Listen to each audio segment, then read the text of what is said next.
দর্শক স্বাগত ৩ মিনিটের খবরে। ব্রিটিশ এমপি রূপা হককে প্রধান উপদেষ্টা ডক্টর মোহাম্মদ ইউনুস নিশ্চিত করেছেন যে বাংলাদেশের আগামী জাতীয় নির্বাচন সম্পূর্ণ অবাধ ও সুষ্ঠু হবে। প্রধান উপদেষ্টা বলেন, গত ৩টি নির্বাচনে মানুষ ভোট দিতে পারেনি, তখন ভুয়া সংসদ ছিল, যেখানে ভুয়া স্পিকার ও ভুয়া সংসদ সদস্যরা ছিলেন। শনিবার রাষ্ট্রীয় অতিথি ভবন যমুনায় প্রধান উপদেষ্টার সঙ্গে সাক্ষাৎ করেন ব্রিটিশ এমপি রূপা হক। এ সময় ডক্টর ইউনুস বলেন, বাংলাদেশে আগামী জাতীয় সংসদ নির্বাচনের জন্য দুটি সম্ভাব্য সময়সীমা রয়েছে, ডিসেম্বর ২০২৫ বা ২০২৬ সালের মাঝামাঝি। নির্বাচনের সময়সূচি নির্ভর করছে জনগণ কতটুকু সংস্কার চায় তার উপর।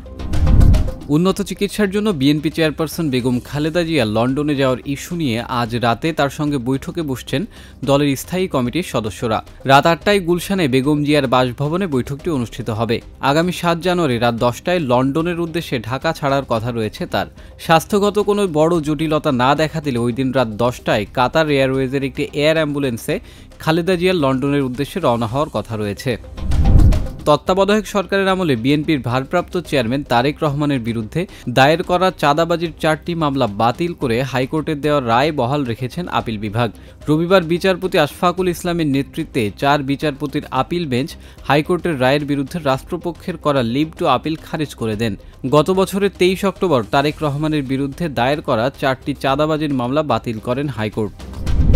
কেন্দ্রীয় শহীদ মিনারে জাতীয় বিপ্লবী পরিষদের নাগরিক সমাবেশে বক্তব্য দেওয়ার কিছু সময় পর গণ অধিকার পরিষদের সিনিয়র সহসভাপতি ফারুক হাসানের উপর হামলার ঘটনায় ৩ ধরনের অভিযোগ উঠেছে। জাতীয় বিপ্লবী পরিষদের আহ্বায়ক খমিনি ইহসান অভিযোগ করেছেন, এই হামলার পেছনে রয়েছেন জাতীয় নাগরিক কমিটির মুখ্য সংগঠক সার্জিস আলম। শনিবার রাতে ফেসবুকে দেওয়া এক পোস্টে তিনি এমন অভিযোগ করেন।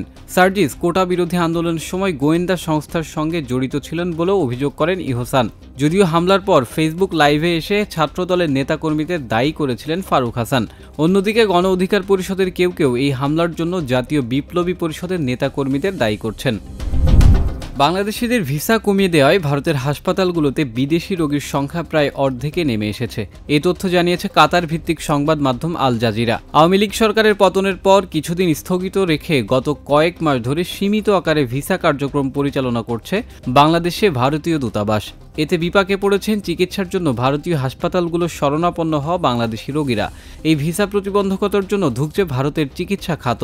আল জাজিরার প্রতিবেদনে বলা হয়, সাধারণত প্রতি বছর ভারতের বিভিন্ন হাসপাতালে চিকিৎসা নেন প্রায় ২০ লাখ বিদেশি রোগী, যার ৬০% বাংলাদেশি। গত ৫ আগস্টের পর বাংলাদেশি রোগীর সংখ্যা ৮০% কমে গেছে।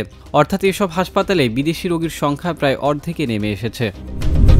এতদিন নির্দিষ্ট পদ্ধতিতে কানাডায় স্থায়ী হওয়া সন্তানের মা, বাবা, দাদা, দাদি ও নানা নানির জন্য পিআর বা স্থায়ী আবাসনের ব্যবস্থা করতে পারতেন। তবে ২০২৫ সালে এ ধরনের সুবিধা নতুন করে দেয়া হবে না বলে জানিয়েছে দেশটির অভিবাসন, উদ্বাস্তু নাগরিকত্ব বিষয়ক বিভাগ IRCC। এ বিষয়ে নতুন বছরে আর কোনো আবেদন গ্রহণ করা হবে না বলে নিশ্চিত করেছে কানাডা সরকার। সম্প্রতি দেশটির প্রধানমন্ত্রী জাস্টিন ট্রুডো জানিয়েছেন, বর্তমানে কানাডা অভিবাসীর সংখ্যা উল্লেখযোগ্য হারে কমাতে চায়। কানাডার অটোয়ায় বাংলাদেশ হাইকমিশনের সর্বশেষ তথ্য অনুযায়ী বর্তমানে দেশটিতে ১ লাখের বেশি বাংলাদেশি স্থায়ীভাবে বসবাস করছেন। এতক্ষণ সঙ্গে থাকার জন্য ধন্যবাদ।